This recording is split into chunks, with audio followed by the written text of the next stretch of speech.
Okay, let's talk about real estate. Guys, we got a lot to cover. We're covering all that today.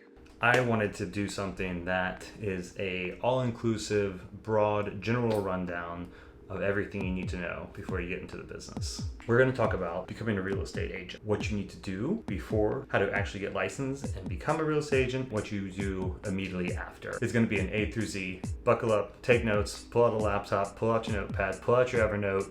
First of all, a quick who am I? My family's been in real estate for 3 generations, so I've gotten to see how it worked back then and how it works now. There's the old school versus new school. I started off as an agent in 2013, sold properties on behalf of clients for years and years and years, and then I got into flipping. I do about 15 flips a year. I have a mixture of Airbnbs and long-term rentals. We're gonna talk about investing in another video. So click on that or skip to the end and watch that.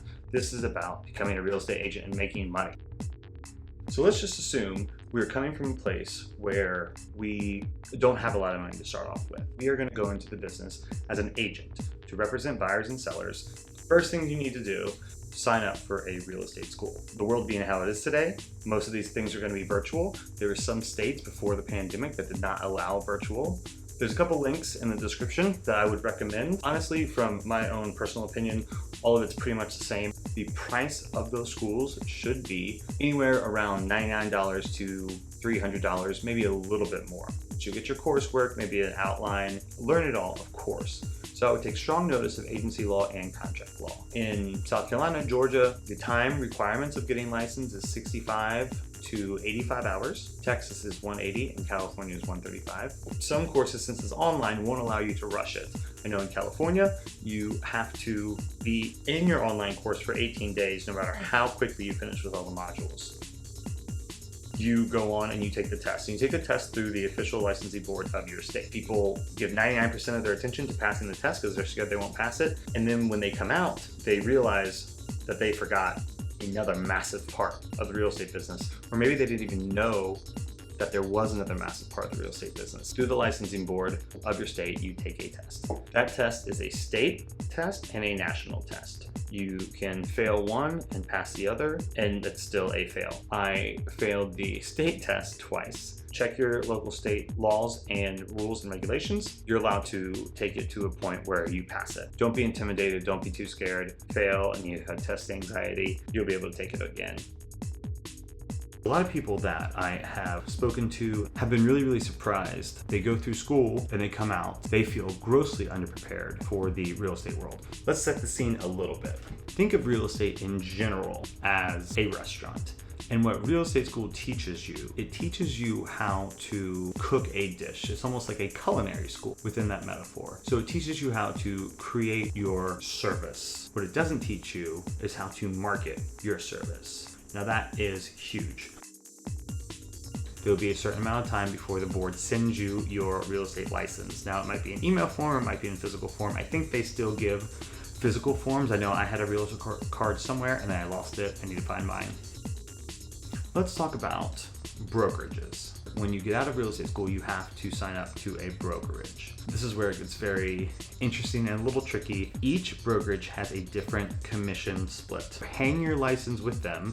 I remember back in the day, my grandparents had a brokerage and they would actually have people's licenses and they would hang them on a wall and tack them up. So you still call it hanging your license. A real estate agent or an agent is what you become when you get your license. The Realtor PAC, PAC, is what represents realtors as a group in Washington and on their state and local levels in order to get favorable laws passed. Most brokerages, when you hang your license with them, you have to be a realtor. It actually costs you more money as not to be a realtor than it is to be a realtor. Most brokerages though wrap that up into the fees that they charge and will pay that on your behalf. There's also a set of rules and codes and pledges and codes of conduct that you sign up for when you do become a realtor. They give you a little bit of pitch when you're in school that the R gives you some sort of validity and stuff like that. I've never seen any client even know or notice the difference.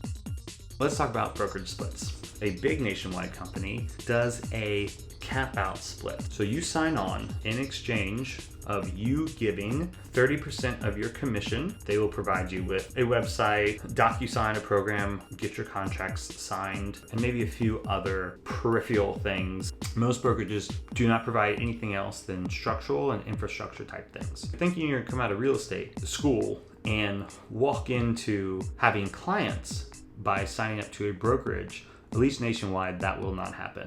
And that is something to ask brokerages if they have leads and if they give you leads. This is a rarity in my case that I found that they do give you leads. Because when you sign up for a brokerage for giving up 30% of your commission to be there, you need to ask why. Let's say you sell $5 million in your first year and you get 3% of that. That is $150,000. Of that $150,000, 30% of that will be $45,000. $45,000 for basically just allowing you to hang your license there. Brokerages do other things. Brokerage do protect you from liability. Errors and omissions insurance is something that most brokerages, at least the nationwide ones, will require you to have. So this is a really crucial point. Real estate school gives you the license and the opportunity to practice real estate, and then a broker in charge will validate you and will take you on and will supervise you in transacting of real estate. You're looking around and you're deciding which brokerage to go to. There's a lot of brokerages that you can just pay a monthly fee of, let's say, $200 plus your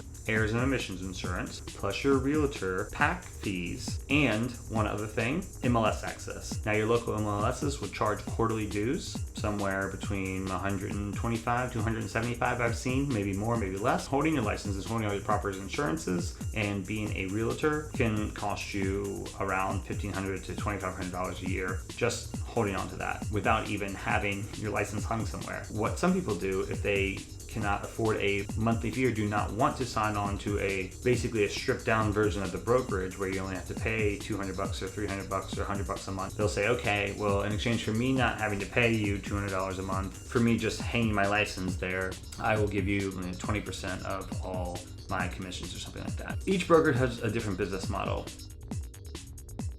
And you get paid by commission, and it's usually anywhere between 2% and 3%. It's under you and your brokerage's discretion, but it's not really under your discretion because the broker in charge, the BIC, the HBIC, technically owns your listing.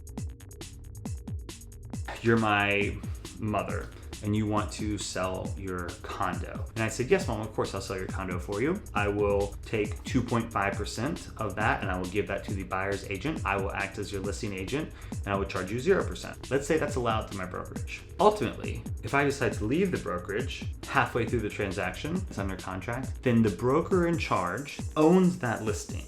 It is their contract with your client. You do not own that listing. As a real estate agent, if you are listing and you are not a broker in charge, your brokerage owns those listings.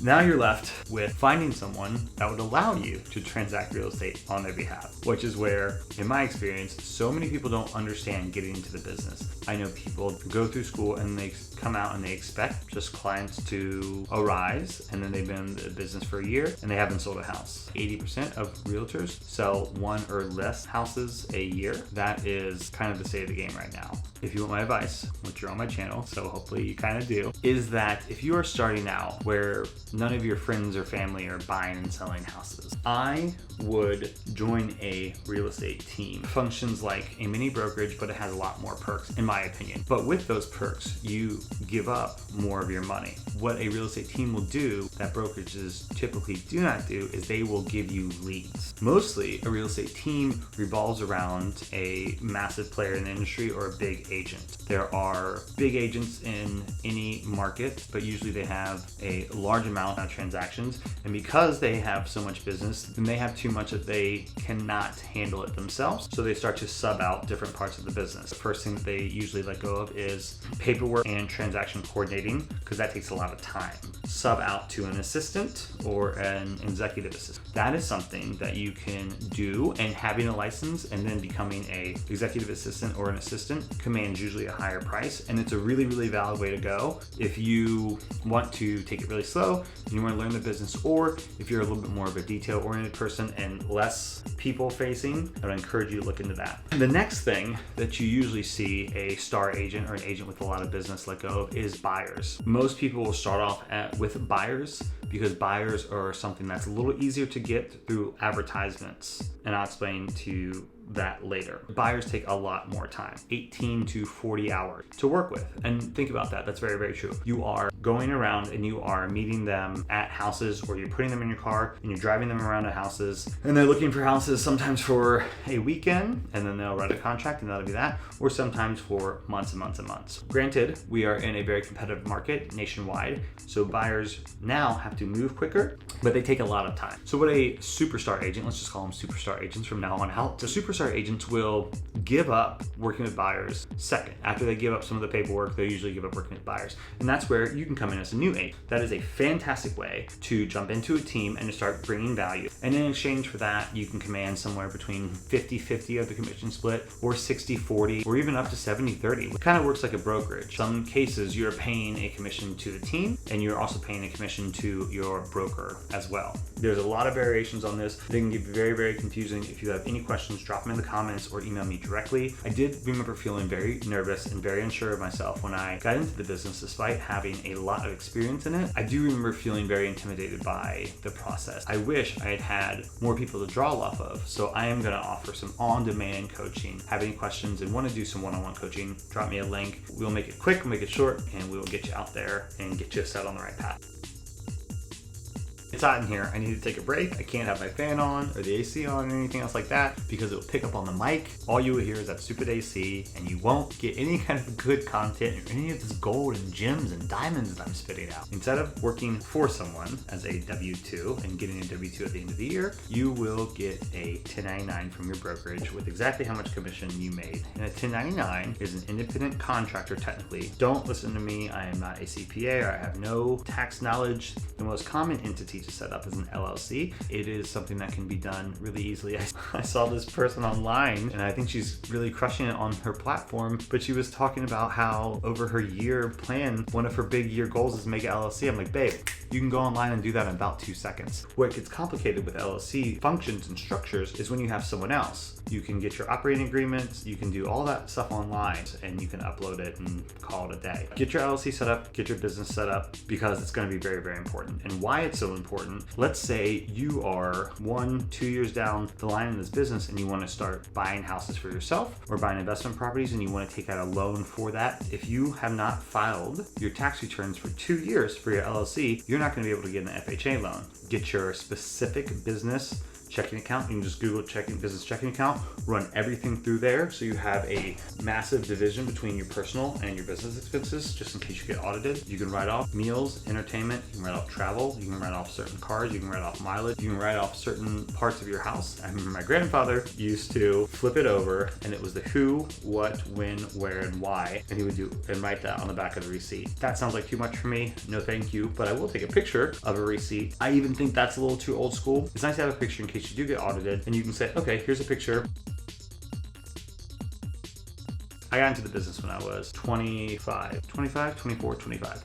But there's not a lot of people that I knew at the time that were buying real estate. Now, maybe you do have friends that are buying houses, and that's great. I would encourage you not to rely on your sphere. Marketing is my favorite thing to talk about. Story time, kids. My grandparents started a brokerage on a place called Isle of Palms. And what Isle of Palms is a island. Isle of Palms, Island of Palms, whatever. There's one bridge that comes this way, and then one bridge that comes that way, and it merges into a single street. So you have to go on this single street, and then it forks out. They put an office at the base of the bridge on the street. So before internet, before computers, that was the best thing they could have done to market themselves as agents and as a brokerage. Coming down the bridge, and you're driving and you're seeing a big real estate sign, and then you stop in. They had MLS to themselves. So basically MLS was books. So it was a big book, like a telephone book. I remember scrolling through that as a kid and looking at it and just like looking at all the listings. It's very cool. People needed to go in there and actually speak to someone and actually go into a physical location in order to get information. There are some people that started in the business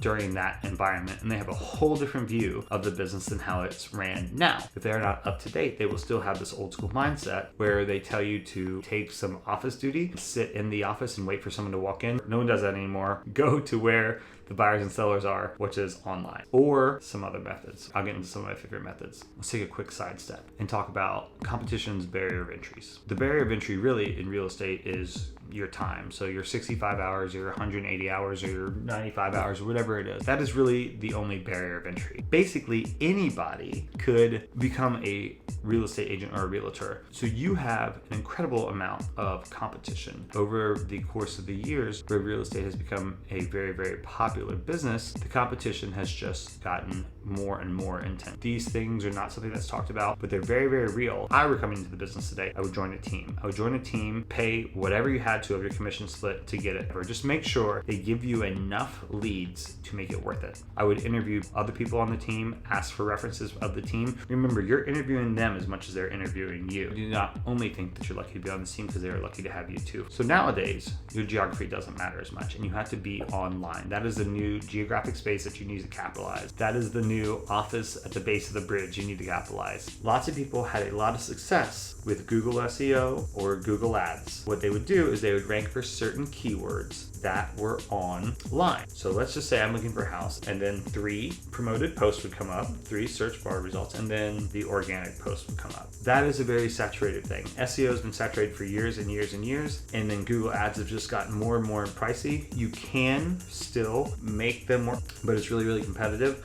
It's very, very expensive. There's also Facebook. We had a lot of success in Facebook in the business I created, and we ran a lot of different multiple campaigns. The common thing online is that you will find a lot more buyers online than you will sellers, and sellers is a whole different ballgame. Also, an old school method that people still try to do, I've seen a massive decline in the popularity of this and the success of this, is calling expired listing. Expired listing is when something's been on the market and then it falls off the market. That day of, a lot of people will call expired listings to try to get it back. Now you don't see that much anymore because it's been such a bull market. It has been a bull market for over 60 months, over 5 years. Expired listings is something that a lot of people do and look at. Open houses are still a very, very valid way to get business. There are podcasts like Super Agents Live and Bigger Pockets. I would recommend Super Agents Live. Whole episode about open houses. I think it's an underserved marketing platform right now. A lot of people aren't doing open houses, and I think open houses work for you. Cold calling. Cold calling is massive, and I have a lot of experience with that. I really enjoyed it. You have to be careful with the do not call list. You do not want to annoy people, but there's a lot of tips and tricks and strategies for cold calling. That is a great way to start your business. Find the right list and the right people to contact. Door knocking is something that we used to do when we got into the business. We would go and we'd knock on doors and we'd hand out pamphlets and say hello and stuff like that. I think it netted us a couple sales. A lot of people do direct mail and postcards.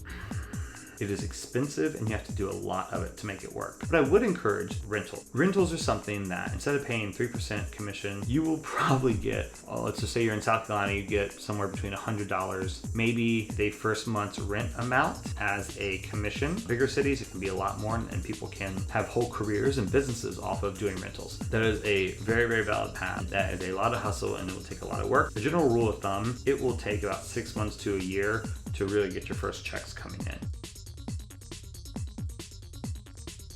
Let's go through a typical process of taking a client from starting looking to close. Let's say you're working with a buyer. Your friend comes to you and they say, Steven, you are so good at real estate. Thank you. You are so handsome. Thank you. And I just have to work with you.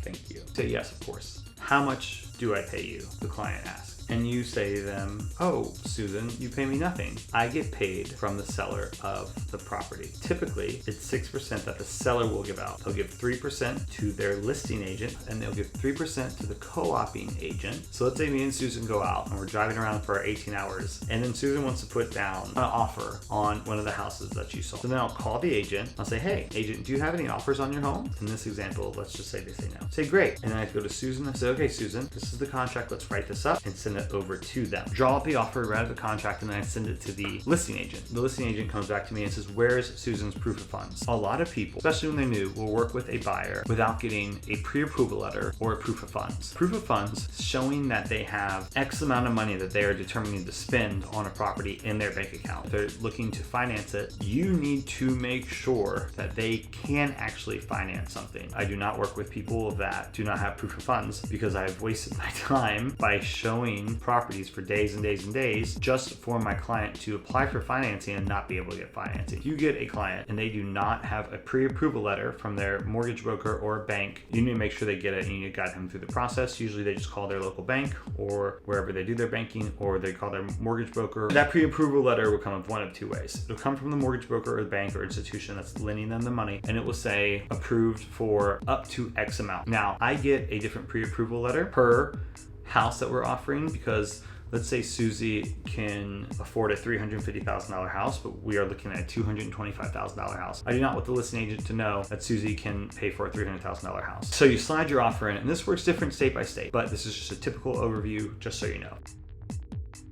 Now, Susie will either have an FHA loan, a USDA loan, VA loan, conventional loan, or jumbo loan. Really quick overview. FHA loan, Susie puts down 3.5%. They have private mortgage insurance because Fannie Mae and Freddie Mac is taking a risk. Very great first-time home buyer loan. And it is fantastic when it comes to real estate investing because you can buy a multifamily with an FHA. And that is something that everyone should do. We'll get into that in the next video, so click over there about getting started in real estate investing your first year. The conventional loan, there's not the same hoops that you have to jump through for FHA. General, easier loan to work with. A VA loan, there's definitely some structural things that you have to clear with the VA before they allow that loan to go through. A USDA, which is something you see in more rural lands in South Carolina, Georgia, Alabama, some of the South, some of the Midwest. You'll see USDAs. There's actually a USDA map, but lots of listing agents don't even know a home can go USDA. So if you're thinking that there's a lot of land around, or if you're in some sort of rural community, check your USDA maps because the USDA loan is a fantastic loan to get.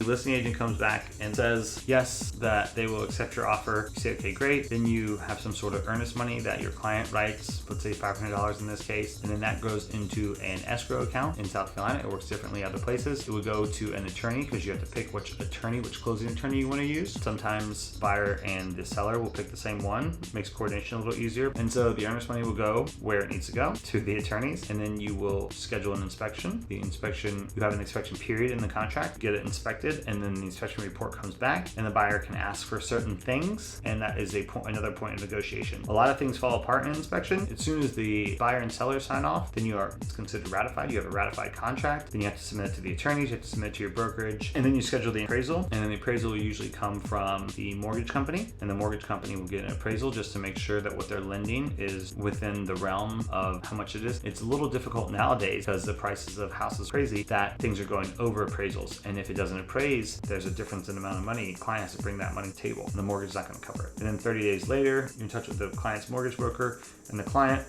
You coordinate the move in, move out, all that stuff. Then you get to the closing table, sign, you buy them a gift, say congratulations, and you celebrate. It's a good day. Closing days are great days. You get that, they get the keys, they get the deeds, they will wire you commission or write a check to your brokerage, and that is that it goes into your CRM. That is a basic overview of making money your first year in real estate. I know there's a ton of questions. I mean, this is a business where every time you do a transaction, you learn something new, literally every time, and I've done plenty, and I still learn something new every time. Honestly, I've talked enough, so we're gonna wrap this one up. There's a lot of stuff I did not cover. I just really wanted you to get an overview before you jump in, before you spend money, before you spend time. Drop me your questions. Let me know if you want some one-on-one coaching, talks, advice. If a lot of you like a comment or something like that, go ahead and do that so I know what kind of videos to make next. More videos to come on Airbnb. Flipping is where I do most of my business now. Real estate wholesaling, how to get that started and what that is. This has been an introduction of how to make money in your first year in real estate. Thanks so much. Hope this helped.